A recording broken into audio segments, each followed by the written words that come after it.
Miyasato. Derek Alatorre, Legislative Public Affairs and Media. Philip Crabb, Legislative Public Affairs. Mark Carroll, Legislative and Public Affairs. Mike Krause, Planning and Rules Manager. You know, there's not very many people. Let's just go around the room. Rebecca Schenker, BYD. I'm Bill Lamar, Executive Director of the California Small Business Alliance, and I'm also representing the LA County Business Federation, or BizFed, today. Devin Richards for Bill Quinn with SEEB. Kurt Coleman, Executive Director, Southern California Air Quality Alliance. James Bronyard, Desert Valleys Builders Association. Tara Tisopoulos with the Orange County Transportation Authority. Thomas Yelenich, PMSA. Just tap it. Not good with technology. Eli Littman, Move LA. Laura Nevitt with SoCalGas. Julia Lester with Rambo Environ. Great. So we're going to go ahead. Hi, Denny. You want to say Denny Zane? Move LA. Great.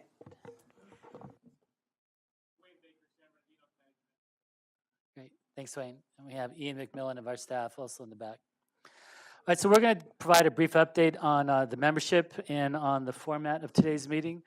We'll also talk a little bit about some of the efforts that we've had and some of the results that we've been able to get thus far, and really where we are with that. And then what we wanted to do was to turn to all of you and get your thoughts, your input, your ideas in terms of some of the strategies, some of the things that you may have already been doing, where we may be able to partner more with you and share more information as we move forward, trying to get the full amount of the $1 billion that we need to fully implement our air quality management plan. So we're going to continue to look to all of you to provide us with that input. And the other thing that we'd like to do is talk about, what are some of the most effective ways that we really can partner. I know we've talked about information sharing. We've talked about perhaps traveling and having meetings together, particularly in Washington, D.C. I think we can also start strategizing as we move forward with regards to Sacramento for the next legislative session. So in any event, we look forward to working with all of you. And with that, I'm going to turn it over to Derek. Thank you, Wayne. First of all, good afternoon, and thank you for coming here at our 2 o'clock meeting today. I know we originally scheduled it for, I believe, 10 o'clock in the morning, but then we found out it was conflicting with the CAP meeting down at the ports, so we changed the meeting, and we appreciate you coming down. I'll be providing an update on the AQMP funding working group, its membership, and providing a preview of today's meeting format. In terms of the group membership, as stated at the last meeting, the number of stakeholders, members for this group will be 40, drawn from a broad cross-section of community, including, but not limited to, those representing big and small business, local government agencies, environmental justice groups, health advocates, local ports, transportation, vehicle manufacturers, and energy producers and providers, among others. Currently, we have about 20 members. I know they're not all here right now, but 20 folks did notify us that they wanted to be a part of the membership. So if you know of any other people who would like to formally be part of the working group, official members, please let us know as soon as possible. You can indicate this on the sign-in sheet when you sign in, or you can email Jeanette, my boss, at jshort1@aqmd.gov. I know Tara knows who Jeanette is, so yeah. All right, today's meeting format. For today's meeting, we will be having a more interactive type of meeting to generate ideas on how to get more funding. As has been discussed previously, the working group was formed to assist the district in developing an effective and sustained approach to addressing the funding needs for the 2016 AQMP. Later in the meeting, we'll be having breakout groups. Originally, I didn't think that there was going to be as many folks, so we we're just going to have one, but I see there's maybe have two breakout groups for today. So answers and ideas can be generated to some of the following questions. And we have those questions, and I believe they're on the table, right? Yep. So hopefully you were able to get the questions that are going to ask. I won't go over them to save time, but there's a number of questions, 3 questions that we're going to go over in the breakout groups. So I'm happy to answer any questions at this point. If there are none, I will turn the meeting over to staff to give their presentations. So are there any questions? No, so there's going to be questions. Oh. I was going to save time but not going over, but I can go over it. Okay, so as I mentioned earlier, we're going to have on the breakout session 3 questions that we want you to address and answer. The first question is, what are the best recommendations on how to inform local, state, and the federal officials about the importance and the need for the incentive program funding to enable South Coast to attain federal air quality standards while emphasizing the environmental and economic benefits of these funding items? Also, please provide a list of viable funding ideas and strategies to South Coast to use to secure the incentive funding needed to support the 2016 AQMP. Please provide us with details as each proposal possible for each proposal. Third question, what are recommended joint actions that can be taken, as Wayne mentioned earlier, between South Coast AQMD and various stakeholders through collaboration and partnerships to help drive the efforts to secure funding for the 2016 AQMP? So those are 3 questions. Are there any questions before I turn it over to staff? All right, seeing none, I'll turn it over to staff. I'm going to turn it over to Philip Crabb, who's going to give overview of our state level funding, the state level funding that related to the 2016 AQMP. Yeah, hi. I just wanted to give a highlight of several bills that passed this year in Sacramento, and that will have an impact on the South Coast from a funding perspective. So first, we had a big victory, which was AQMD-sponsored bill, AB 1274, by Assemblymember O'Donnell. That passed the legislature and was signed by Governor Brown. If you're not familiar with it, this bill, beginning January 1st, 2019, would defer a smog check for motor vehicles by 2 years, from the end of model year 6 to model year 8. And the smog check cost that the vehicle owner would have paid is redirected through an annual smog abatement fee totaling $50, with 42 of those dollars going to fund the Carl Moyer program. And of course, the Carl Moyer program is one of the state's most successful voluntary grant programs, basically reducing air pollution from heavy-duty vehicles and equipment, basically helping to provide funding to private companies and public agencies to get diesel engines cleaned up, and for that to go beyond what's currently required by current law and regulations. This would basically allow for the retrofitting, repowering, or replacing of the engines for newer and cleaner ones. At least 50% of the projects would go to disproportionately impacted areas, and there would be about a 2 to 4 times greater net NOx emission reduction benefit from taking this money from smog check and putting it towards the Carl Moyer program. Also, there'll be diesel particulate emission reductions, and the consumer will save time and money. So we were happy to have that pass.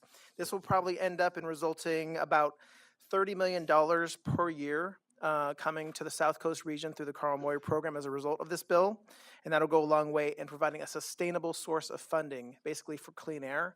There's no sunset date on that bill, so it will go forward. Another big issue that came up this year was basically addressing disproportionate air quality burdens faced by disadvantaged communities, and that basically became through a bill, AB 617, that did mandate a number of new programs and responsibilities on the AQMD in terms of reducing criteria, pollutant, and toxic emissions from large stationary sources.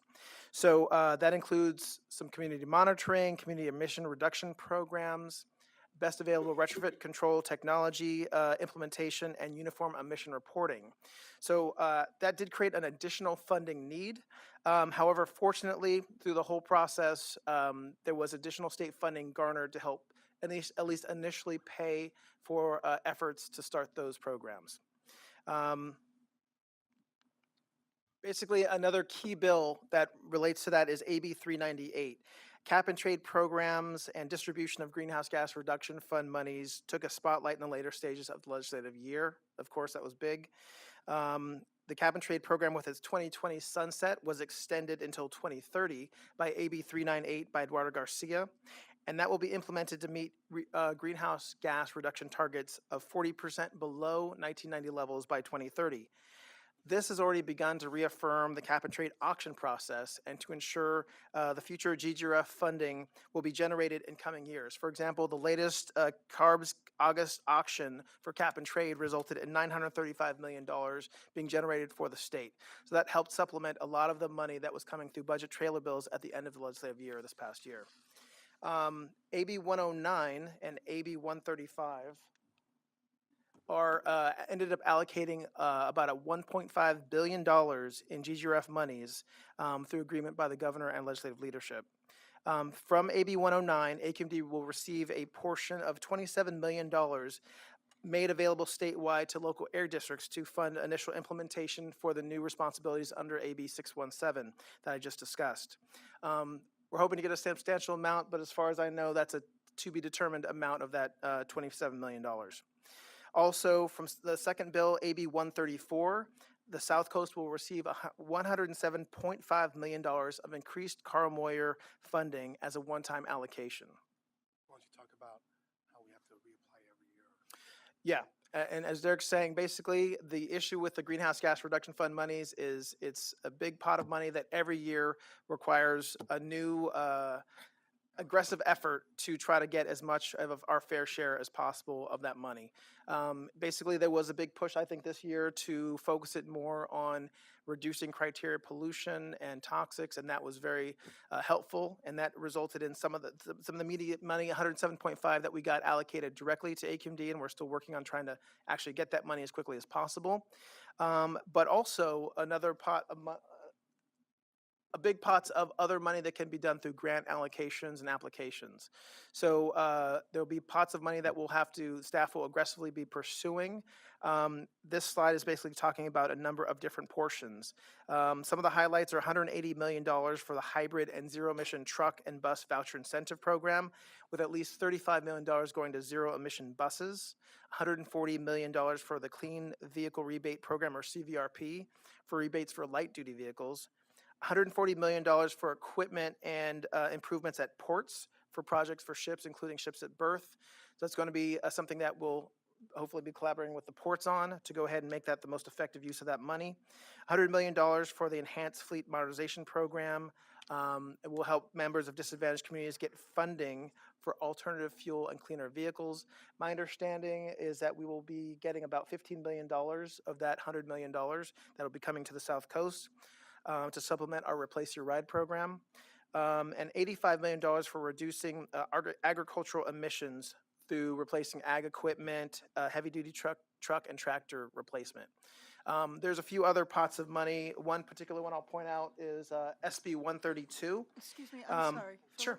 I apologize for interrupting, but I apologize, but on the previous slide, do you have a breakout for this for just South Coast only, or has that been decided yet? Well, it's not been decided yet. These are all like pots of money that are basically we need to do grant applications for. It's competitive. So it's yet to be determined. I can turn to other staff basically on how the process of trying to get all that money. Okay, because obviously that'll be important, and the grant applications can be coming from anybody or any group of people? It'll depend on the program. Great, okay, thank you. Are these just for this year? This is just for this year. Yeah, that's part of the $1.5 billion that was allocated from mostly greenhouse gas reduction funds for this year. Do you know if the money has to be expended within the next fiscal year, or is it? Say it again? Does the money have to be expended within the next fiscal year? No, there's usually different timelines given for each program, but I'll turn it up to maybe Fred can give more light. The $107.5 million under AB 134, all the money has to be committed by June of 2019, and they have to be liquidated by June of 2020.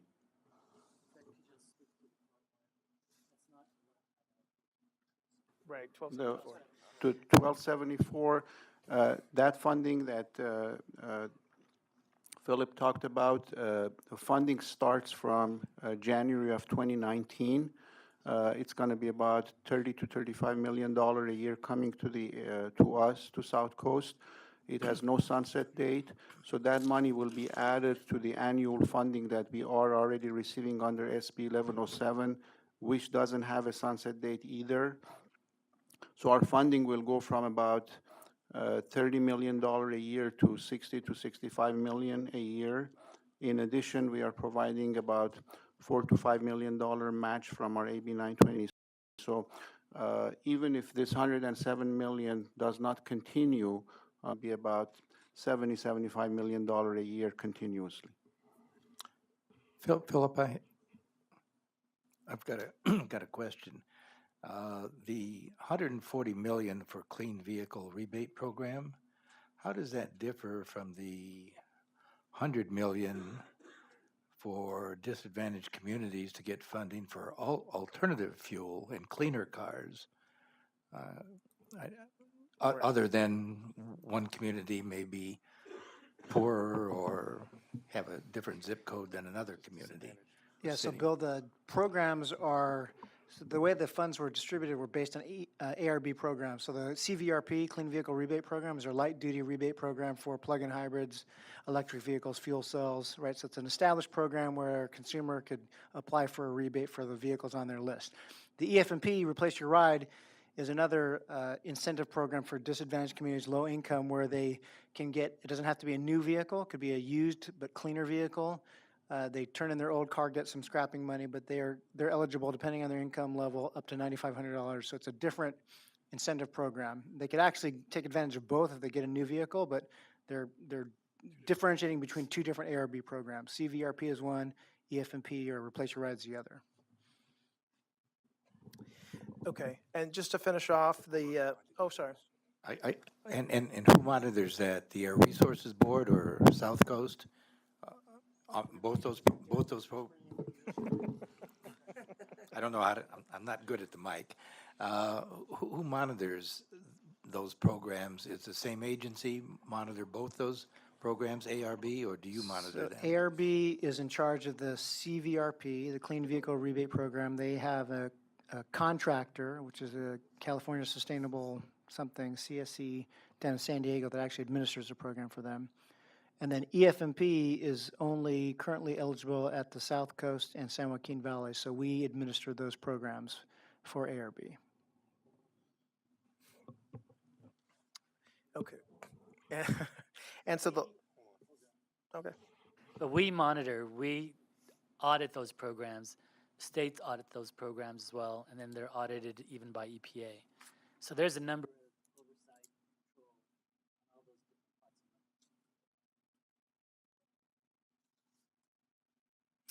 it. And SB 132 was done earlier in the year as part of the Transportation Infrastructure Package, SB 1. And that provides $50 million for zero and near zero emission warehouse technology program to be administered by CARB. And that's also a one-to-one match program. So that'll result in $100 million for projects ultimately. And that's my presentation. But as you can see, this was a very successful year in terms of getting a lot more money than past years.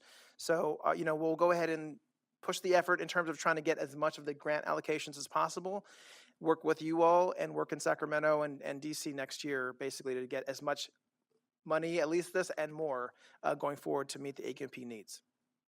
If you want to come up to the mic. Just a quick question. Where is that match coming from on this slide? It's a one-to-one match, and I believe, do you know if it's a, maybe a local match? I have a program. I'll take a look right here. Let me get back to you on that.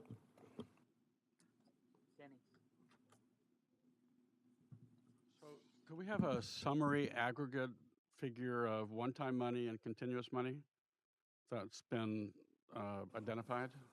We could get that for you, Denny. We'll get that for the group.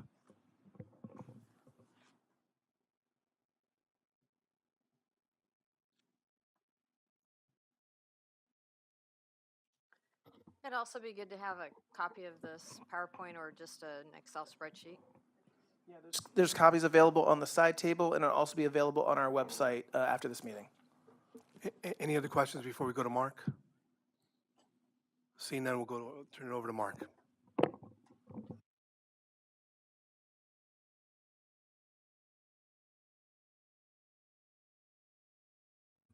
Hi, I'm going to stand over here so that I can see everybody and have some elbow room. Yeah, I have the clicker. So I'm here to talk about what's gone on at the federal in Washington for AQMD. And unfortunately, I shouldn't have been following Philip because there was a lot of money at the state level this year, and we're still in the process of trying to get funding at the federal level. So this is what we're tracking right now. These two funds are the key funds that are moving that we've gotten success in the past with: the Diesel Emission Reduction Act, DERA, and targeted airshed grants. On DERA, we are looking at funding. We want to make sure that the appropriation funds as much as possible for the program.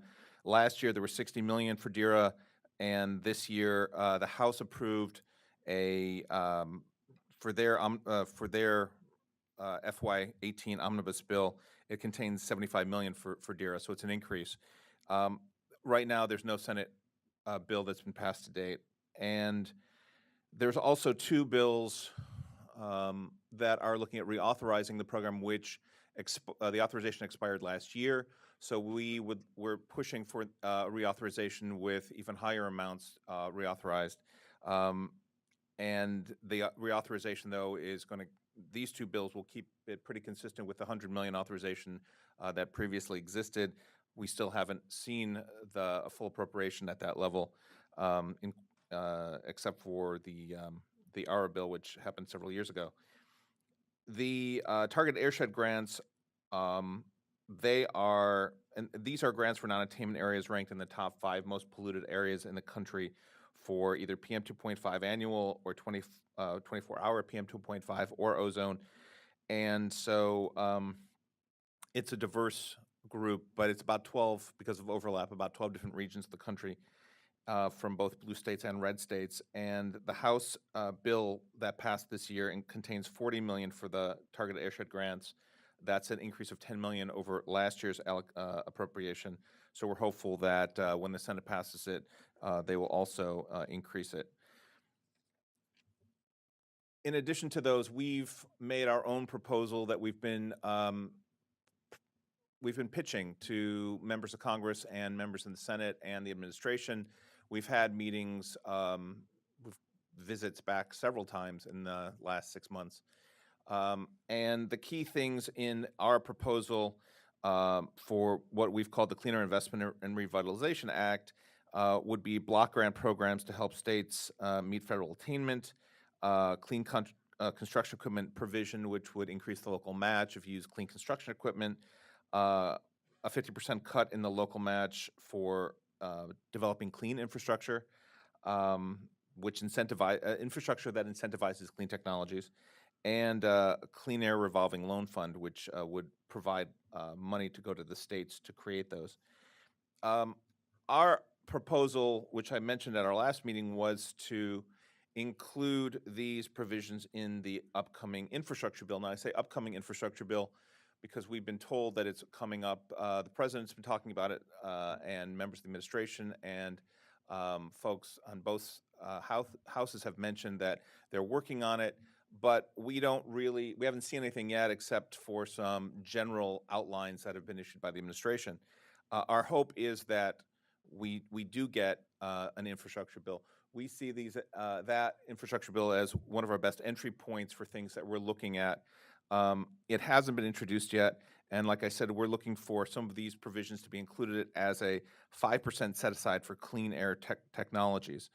We would also love any other provisions included, and hopefully some ideas may come out of the breakouts in a few minutes.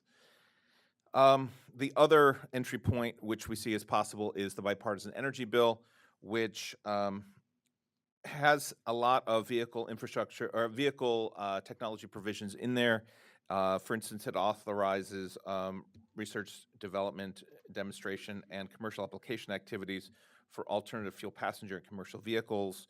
advanced vehicle manufacturing technologies, advanced technologies for medium and heavy-duty commercial, vocational, recreational, and transit vehicles. They have a demo program for Class 8 trucks and trailers, and they have a non-road mobile equipment pilot project. That bill also contains a DERA reauthorization, it's a straight reauthorization. The only thing it does, it takes the current law and just changes the date to 2022 as the sunset. So besides those other two bills, there's also this bill which could reauthorize DERA.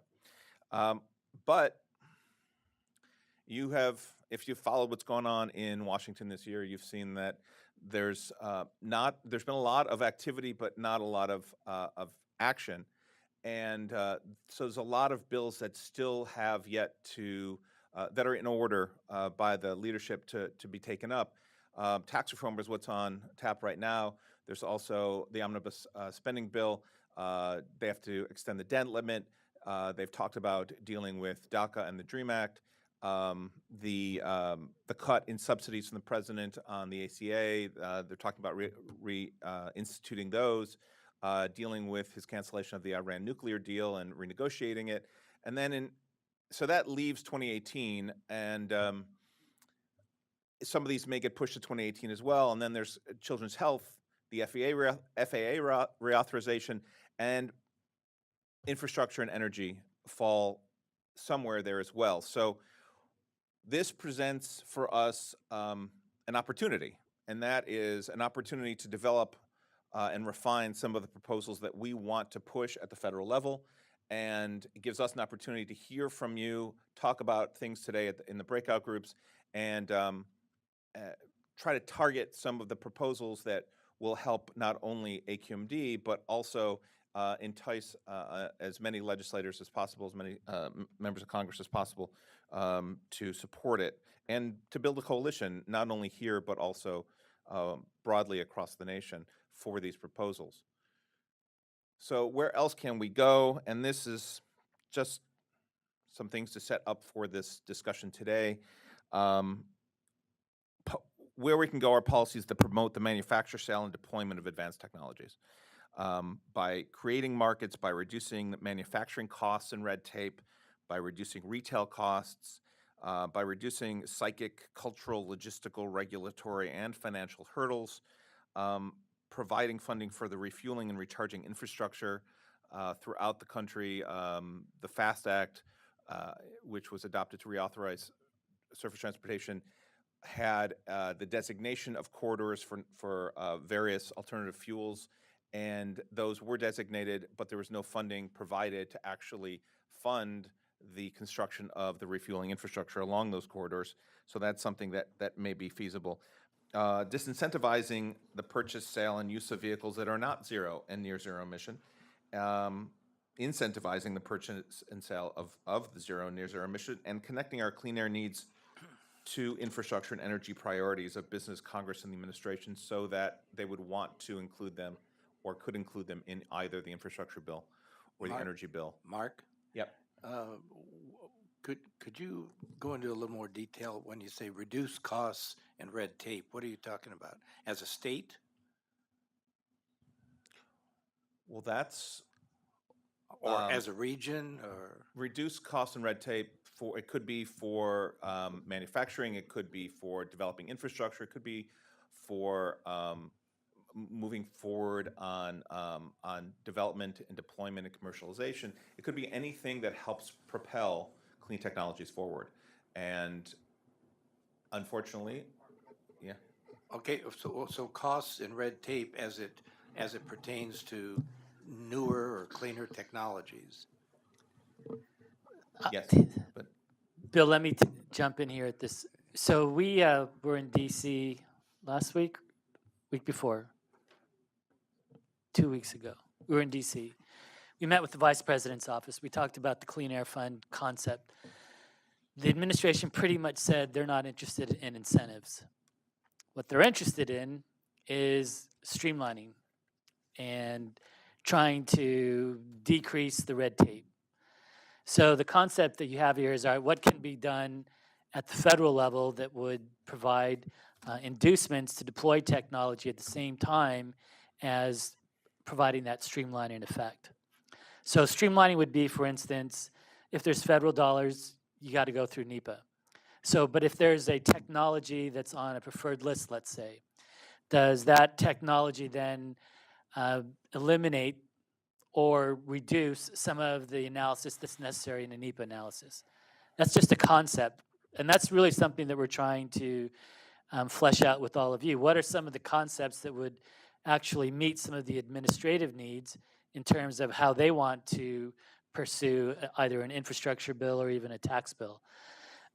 Because I'd say the other thing that we heard from the administration was that we've got time.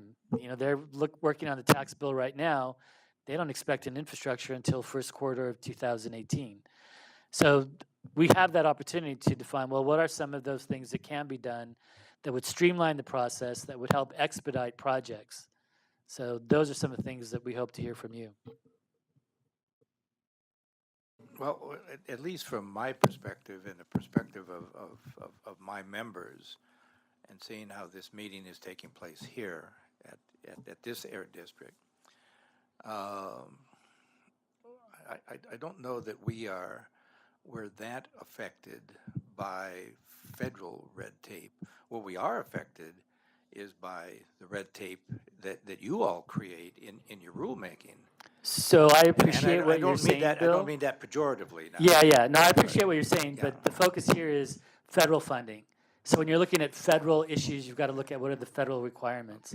And so while I appreciate what you're saying on the challenges you face and how we're trying to work with you on that, here the focus needs to be what are the federal issues that we need to address that would release federal dollars to address the clean air and the implementation of our AQMP. Is there a special area of the federal government that you're looking at?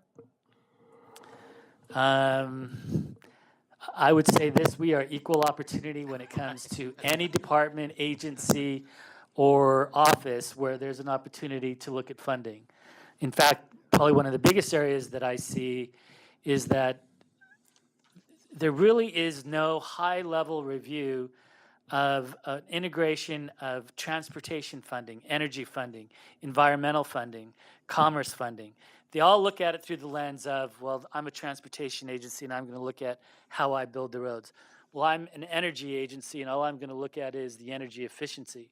And there's not that high-level view. And people sort of talk about it, but when you're dealing with Congress, well, does that fit into EPW or does that fit into T&I, or does that fit into some other committee, right? And so how can you get all of the committees, we know it's going to be on the Senate side, to better coordinate instead of, oh, that's CMAQ, right? Or that's some other aspect. And so part of the challenge is that educational component that Derek had talked about. How do we get the other agencies to be more cognizant that, you know, if we're going to actually look at energy efficiency, maybe we do look at it in terms of the technologies that we're employing on our mobile sources. And we're doing it, but we're just not doing it comprehensively enough. Wayne, you mentioned tax reform a few minutes ago. Mm-hmm. Were you just mentioning that as the item du jour on the administration list, or does the district plan on weighing in on that? Well, if we see an opportunity to get in on the tax bill and provide some kind of either relief that would address the streamlining aspect that would somehow free up funds or free up the position of investment, then we'll do it. Yeah. And in fact, that's what I was thinking. Yeah, we're looking at all of those options right now. Yeah. Mark, are you? If there's no other questions, no, I'm done. Thanks. Any questions? Okay, so at this point, we're going to go ahead and break out into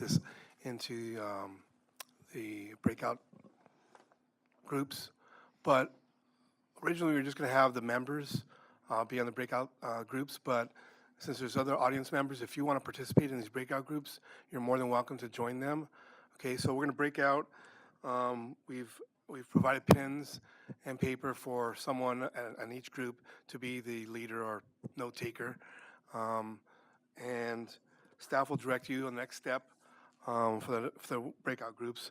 Time permitting, we will come back together to discuss some of the group's ideas, and any ideas that are not discussed today, we can discuss at our next meeting. We only have about 5 to 10 minutes to discuss the ideas for each question, so make sure you monitor that time so we can come back and discuss these ideas. All right, Excuse thank me, you. Derek, before you get Yes. started, and before you split up the groups, I just want to clarify in my mind what the parameters are for our discussion here, because I see sort of two issues. The presentations were great, thank you. That really helped giving us an idea what's out there. And it seems like, to me, there's sort of two ideas. One is getting the national and state program dollars authorized. So that's getting that big pot of money from the people who have the money, which is on the state and federal level. The second is basically we need the idea of what are our winning strategies and winning coalitions that can bring that money here to the South Coast Air Basin. And how do we identify the AQMP related goals, sort of providing that as sort of a context for us. You know, best ways and strategies within your three questions on how we get the money for the sources that we know are the most cost effective, that are going to get you the biggest reductions for the first set of money that's coming through. I just want to clarify that when you're talking these questions, we're really talking about the second thing, which is how do we bring those dollars in? This group is probably not the group to figure out how to get the money programmed at the state or federal level. So I just want to. I think the most important item is to come up with the ideas, and then we come up with other strategies on how we're going to get the money, like you mentioned, back to the district. So am I answering your question? I have a bunch of different ideas about how to bring money to the district and what those different paths could be.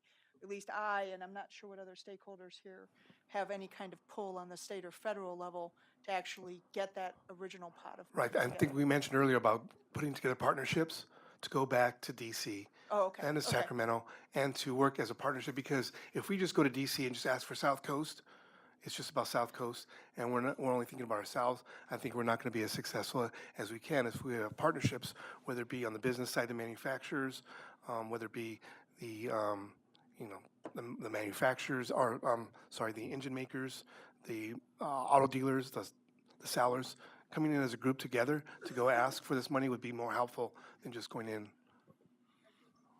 It really helps, actually. So we'll look at both through both lenses. So thank you. Okay. And if I can add something, it's not just about bringing in dollars. It's about potentially reducing the costs of alternative vehicles or having others invest in the infrastructure or the vehicles as well, which will help us. But if you can reduce the cost of manufacturing, then the incentives we provide will go a lot further. So we could spend the same amount of money on a lot more people if the cost of a heavy duty truck is reduced. So getting money is one thing, but also reducing costs that stretch our dollar more is helpful. I would just encourage the working group members in their groups to think big and think bold. In 2007, LA County Metro said that they had no money to build any new infrastructure in 30 years. And now they have $160 billion over the next 40 years through Measure R and Measure M to complete all of the projects in their long-range transportation plan and do some more that they never imagined were even possible. So don't focus on what might be right in front of you. Focus on what we can achieve if we were to fully implement the AQMP and how we can go about doing that, because it's doable and we have to do it. I mean, there's no choice. We have to do this. This is critical for the region. So in connection with that comment, and there's also a note on Derek's three questions that says some of the ideas that we might want to consider might require legislative or voter approval. Just want to remind everybody that knows, or those that don't know, that public agencies are not allowed to lobby the public in support of a ballot initiative or to send letters to members of the public urging them to support an individual piece of legislation. So we as an agency are somewhat limited in what we can do in some of these arenas, but that doesn't mean that those ideas should be rejected out of hand. It's just a cautionary note in terms of what our role could be. Or that they can't lobby. Right. for it, right? Well, they're going to have to understand their own. Okay, so we'll break out. Why don't we start off on that table over there? They have 3 people there. I'm thinking of maybe 4 or 5 people per table can start. So if those of you in the audience want to join, you're more than welcome to. Are there people in the audience that want to join? Denny, come on up, and then, sure, you can come on up and join one of the tables. And then if you could just have a discussion, my staff will go ahead and give you the tablets and pens. They have them already? Okay, great. Oh, we're just taking that.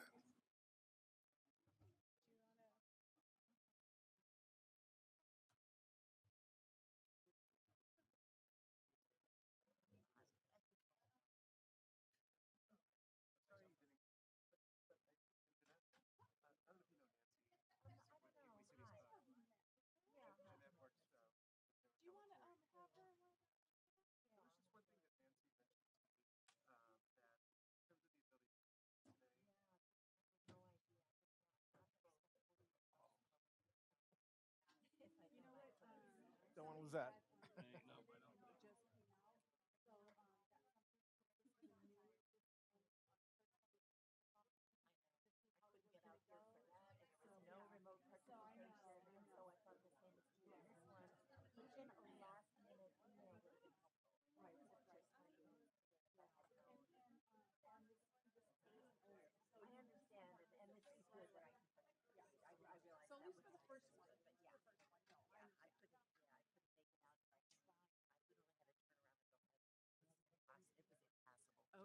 Do you want to get a table for her so she can sit at? Which one would you like to sit at?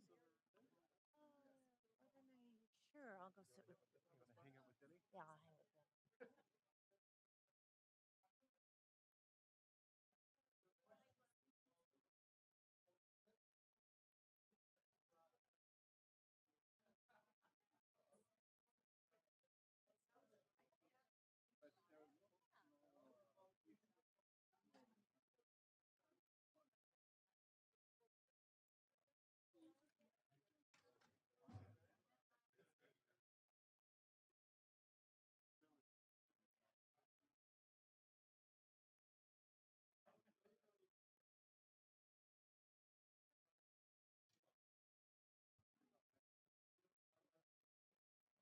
I'm assuming that it passed.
Just wanted to let everyone know that we'll probably be wrapping up the groups in about 5 minutes or so, 5 to 10. So if we can wrap up, thanks.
Sorry to break up all the great conversations, but if we could wrap up and we'll maybe present to the group as well.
Okay, we're going to wrap it up because I know everybody wants to go home also or go back to work. So why don't we do this? Why don't we, everybody go back to their seats, or the group can stay there at your seats, and have one person present the ideas. So I don't know who the person is, but you can appoint someone to provide the feedback for the questions.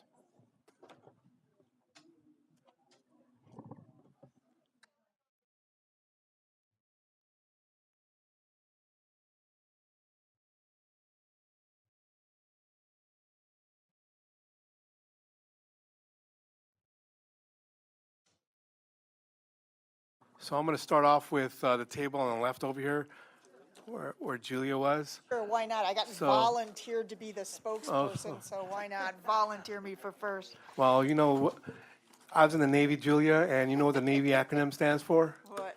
Never again volunteer yourself. Yeah. Yeah, I'm getting too old to learn those things. We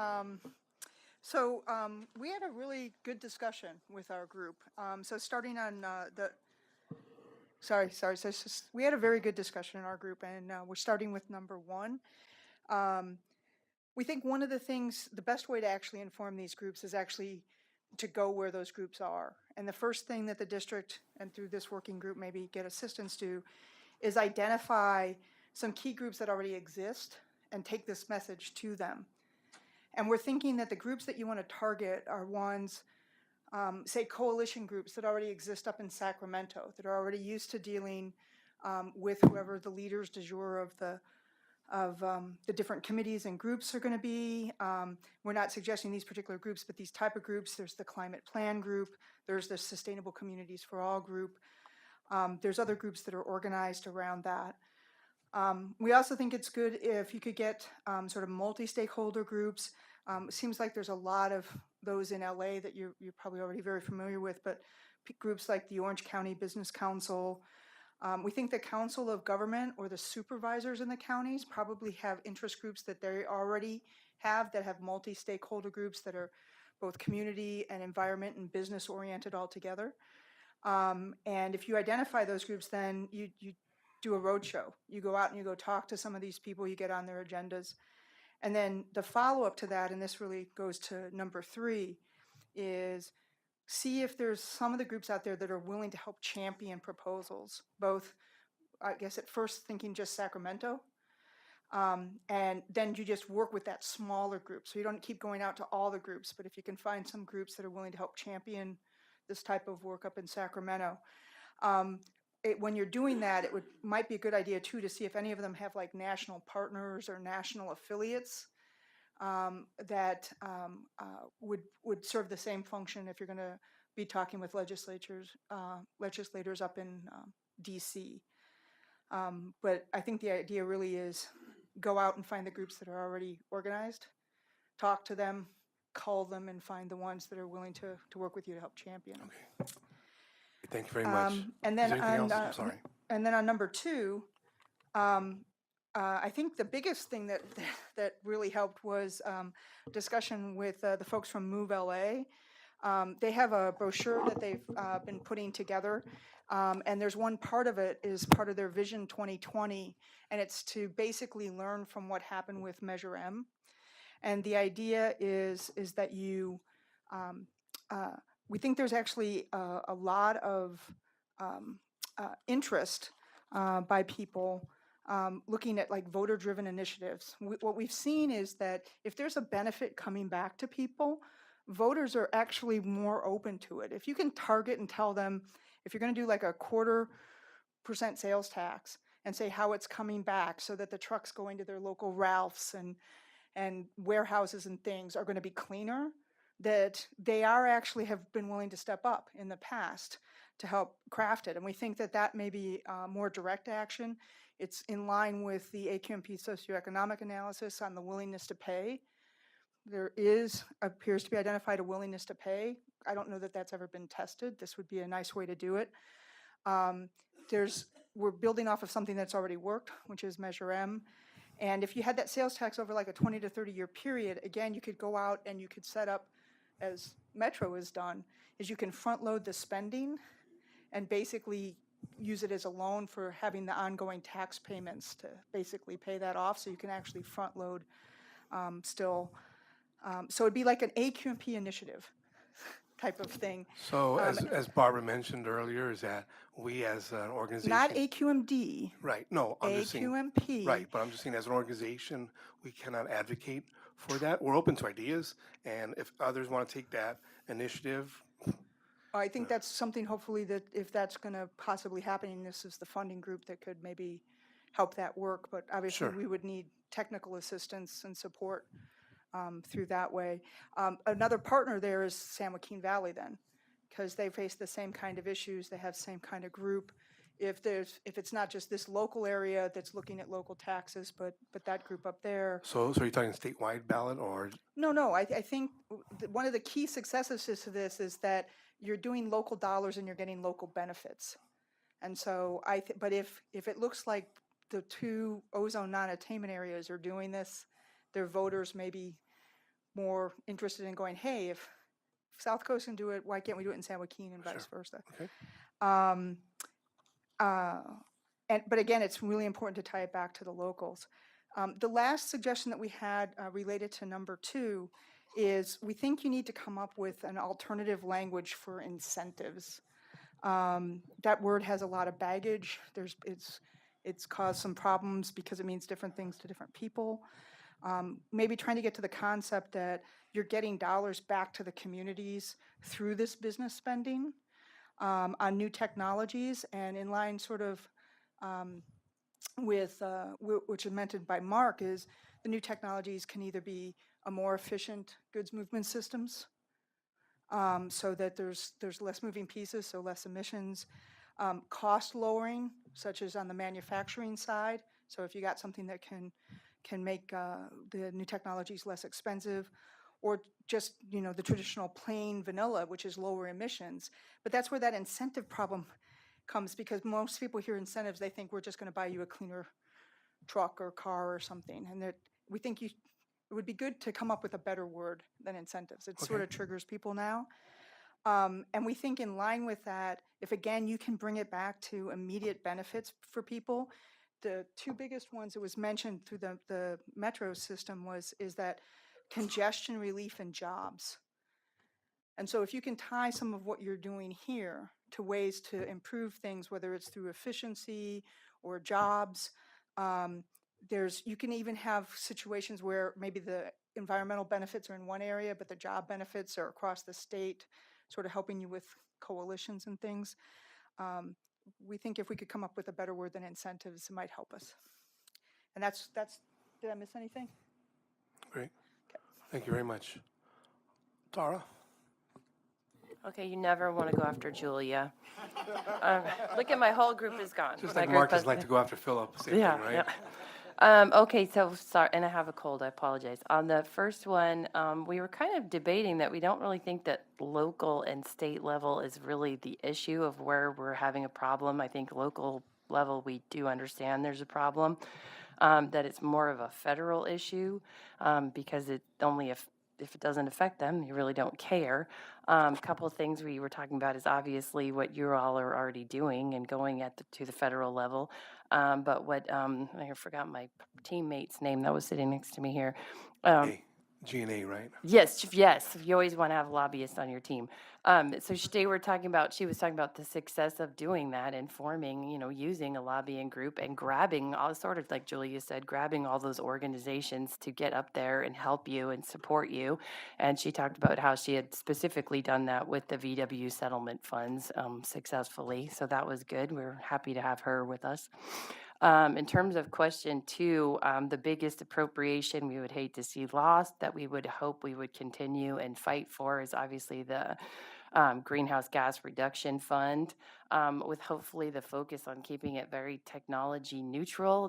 This ongoing fight, I think, is killing us back and forth about zero emission versus near zero emission. Those of us that work in CEQA dread the 30 to 40 comment letters we're going to get where everyone has a different opinion, and we end up almost getting nothing because we're fighting back and forth about where the money should go. We definitely were discussing a regional ballot, agree it would be effective. And I think you could get, like Julie said, you could get people behind it because they recognize it's going to the benefit of their community. We didn't really quite formulate how we would word that ballot, so we'll leave that up to you guys. And then obviously reauthorize and continue pushing Carl Moyer. It's such a successful program. On question 3, we were discussing the working better or together, or maybe, and we know you all do that, but we don't know how we could assist you with CAPCOA and getting everybody involved to come up with a common message. That's a strong organization of environmental, of leaders similar to you all. And at the national level, I knew the acronym was NACA, but I think there's 2 organizations now that are also doing that. And I don't know how much interaction we've had with them and whether or not that would be a good place to reach out. Anything? Okay, I think that's all we have. Okay, thank you. About who's the leader over in this table in the corner? Or was that all of you right there? Again, never again volunteer yourself. Okay. It's Dwayne and he left, so. Yeah, that's right, I don't blame him. Okay, question 1, I think goes to, if not incentives, what's the outcome? In other words, potential damage to the economy and so forth, and to health. Recommendation would be to work through coalitions of governments to get onto the legislative platforms for cities and counties. That's 1. 2, viable funding ideas.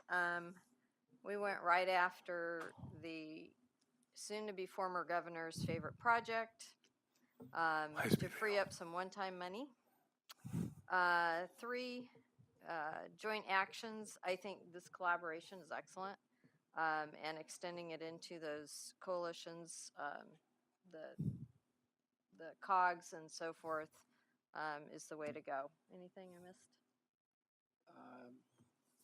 The only thing I think would be maybe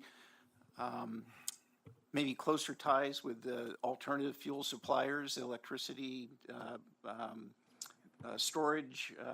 I don't think we talked about this because we ran out of time, but I know Tesla and others are pushing big for storage systems to even out the flow, and I think part of the VW settlement is going to involve putting in electric recharging stations all over California, and we want to make sure we have enough down here. And the other is maybe leveraging or at least making sure all the gas, natural gas, and biogas and biofuels and all they're all at the table and willing to work and perhaps provide incentives for engine conversions, things like that. Who's Denny? Denny was the leader there? Okay. So our group started off with the phrase faster freight, cleaner air. And we started to talk about that with reference to 3 different arenas, federal, state, and local, although we didn't get that deeply into federal. One of the sort of encapsulating phrases became the word grand bargain between faster freight and cleaner air and the constituencies that want that. And it was made clear that that would have to include the manufacturing sector as well as the operators in those industries, and that we would be trying to look for something that would improve our economic competitiveness, provide congestion relief, jobs, and clean air. And I might add lower greenhouse gases because that's a byproduct as well. So when we looked at that in the state level, the focus went right to the Greenhouse Gas Reduction Fund, and we were buoyed a bit by the success of Pro Tem De Leon in getting significant money for emission reductions in this year's GGRF. And so a goal for trying to get a continuously appropriated program on that scale of that sort seemed like a really good idea for a grand bargain coalition to work together on. And that would be a lot of rollout of zero and near zero emission, and some discussion about allocated around the state proportional to the emissions rather than population, which I think is also being discussed in other contexts at the JGRF. I think the affordable housing program is having that kind of discussion also. After that, we went local, and the idea of a ballot measure was definitely an intriguing option for everybody in the group. And just to get a sense of it, if it was a ballot measure in the district's boundaries, if it were a sales tax, quarter-cent sales tax would be about $700 million a year, I believe, which is just about what you would need, assuming you got this $300 million or so from the state that the GGRF would likely create. So it was nice to be that there was a round number that looked approachable, that gave us what we would almost need. So it didn't have to be a sales tax, could be some other form, but that was just the convenient calculation. That too would need a grand bargain probably for both clean air and congestion relief and jobs in order to win. It looked like the kind of thing that the freight industry, the labor movement, the business community, and environmental communities might be able to work together on, and et cetera. My understanding of how that process works is that the legislature could and would have to authorize the air district to go to the ballot. They'd adopt a bill. And just like with Metro, just like with all the transportation commissions, they're all special districts. They all require that same kind of authorization. And the legislature in its authorizing could be highly specific or highly general. That's really a function of the legislative process itself. The district, though, would have to probably take action to request authorization, and there would be no doubt some discussion. So I just wanted to add that that's exactly the same process that Metro goes through. And in terms of constraints on public spending, it would be the same as what applies to Metro. And they spent money in the development of legislation and its adoption, but not in support of the measure itself once there is a measure. So, I mean, the legislature is not going to do this if the air district doesn't say, please do this, probably. Anyway, grand bargain, faster freight, cleaner air, GGRF, and local ballot measure. Okay, great. So are there any other ideas before? I would just add, and I think it goes in addition to finding a champion on this issue in the legislature, of the idea that this year was great, but it was just this year. And every year you're going to have to go fight against everybody else who's fighting for this pot of money. And so if there's an opportunity to really push for the idea that this needs to be a continuous appropriations, for air quality, and I think you make that argument by showing the data, right? What is the impact, and this I think is important, of this money, this big tranche of money that you're about to get? What is the impact going to have on air? And I'm sure you can get that data because that's what Mike does, right? So that was actually one of once it got voted on and signed by the governor. Yeah. We internally discussed, okay, how do we get it reappropriated next year? Of course. The next budget, and we're going to have to go out and do exactly what you're talking about. Go out there and educate the electeds and the people, the communities, on what are they getting out of this. And that's really important. And I think groups in general in the environmental community, because what we heard from the legislature this year is they wanted to allocate the money in the most efficient way possible to reduce greenhouse gas emissions, right? So if you can make the argument that this effort is the most efficient way to reduce and greenhouse gas emissions, then you have the strongest argument from the state state's perspective. At least that's what this current group of elected officials were saying in many of the hearings.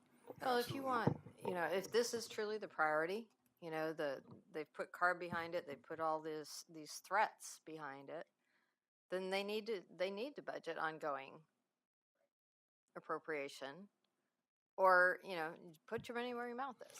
Well, I think it's about 60% of the GGRF is already continuously appropriated. So it is not a stretch to seek that more be continuously appropriated. I would just add that we must, and I say we, meaning County of San Bernardino, County of Orange, County of Los Angeles, we have the worst air quality in the country. We should be the one, we should be the one saying we need the money in Southern California, more than any other county San Joaquin is pretty bad. Sacramento's pretty bad, but we need the money here. And so we need to be making that argument as a group of Southern Californians that this money really needs to be here if these regulations are coming down and we need to implement them. There's no way that we can achieve our goals as a state if we don't address it here in Southern California. So. Okay. Any other questions? Okay. So our next steps, again, we encourage you to keep on developing ideas on how to secure incentive funding and what the best thoughts are and strategies and collaborative approaches to facilitate that. We're going to go ahead and notify you when the next meeting is probably going to be on a quarterly basis. So anticipate it being first quarter, maybe February of 2018. Time is going so quickly. Yeah, but we'll notify you. Again, reconvene the working group and tell you what we've accomplished since this last meeting here today. I have a question. Sure, Dan. Is this discussion about funding sources going to go to the governing board soon? We anticipate going to the governing board probably sometime next year, maybe third quarter next year, to give them the approaches that we've come up with. Third quarter next year is a year from now? Mid 2018. I'm sorry, second quarter. So not before that time? Yeah, not before that. I would just add that if anyone has any individuals, groups, or companies that you think we should connect with who may be useful to reach out to, who may have good ideas, please let us know.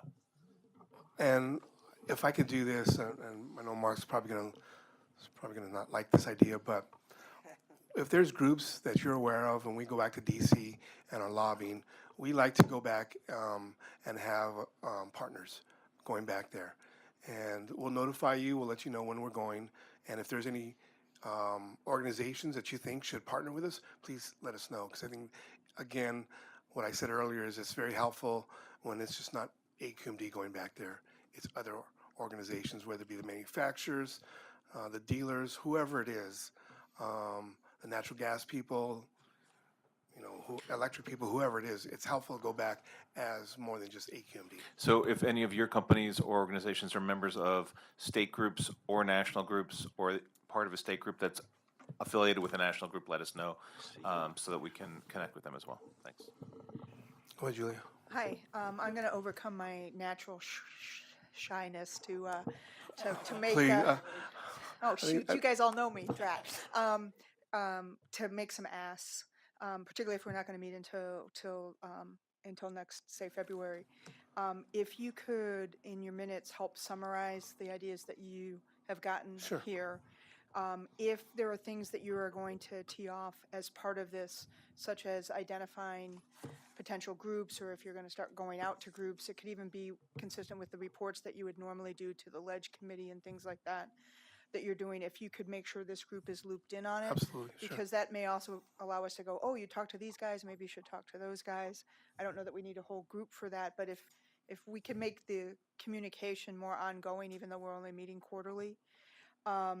And one of the things that came up, and I know you guys are really doing this on other groups, and this one is just getting started, but if we had things like the, not just the presentations, but like the stakeholder questions, which it seems that's the kind of format you guys are looking to for these groups, and I think there's a lot of positive things about it. If you could get that to us like a week or so in advance, we can also hit up other people and help get ideas and things, and we can bring those in. So those Trust would be me. my asks. I totally agree with you Okay, on great. that one. Excellent. All right, we're going to do a better job of getting the information out sooner. Okay, and it may not even be February, it may be January. I'm just thinking, but we'll let you know. We'll probably send out a notice. If it's going to be in January, probably in sometime in December, we'll send the Yeah, I notice think out. if you can take advantage of, I just heard a lot of great ideas here today. Oh, yeah, and absolutely. If we could take advantage of that momentum, and given that there's the ongoing discussions at the state level on the ISRs and the work on the groups, I mean, this is really probably the best, quickest solution that's out there. So if it makes sense, definitely I would think about having additional meetings, but not just for the sake of meetings. So the ongoing communication Okay. may be something that provides you as much assistance and help that you need, or information that we can use going out. Okay, sounds great. Sounds good. Thank you. And I would just say, if you have any of the written materials that you had that you can submit to us to help with the summaries, that'd be appreciated. And those 3 questions that were passed out today definitely are ongoing standing questions. So if you all want to submit any other further ideas or other things, we're definitely open to hearing them. And if anyone's on the phone or watching the webcast and wants to contribute, where should they send their? Again, to my boss, Jeanette Short, jshort1 at AQMD.gov. And I guess, Julia, you know, Julia. Okay, I know. Okay. Delegate upwards. If you can post not the presentations, but also the questions, we can also make sure we get it out to our list of people Okay, on the great. Rolodex. Great. Anything else? If not, well, thank you very much. And if won't see you till the new year, so Happy New Year. Happy holidays. Thanks.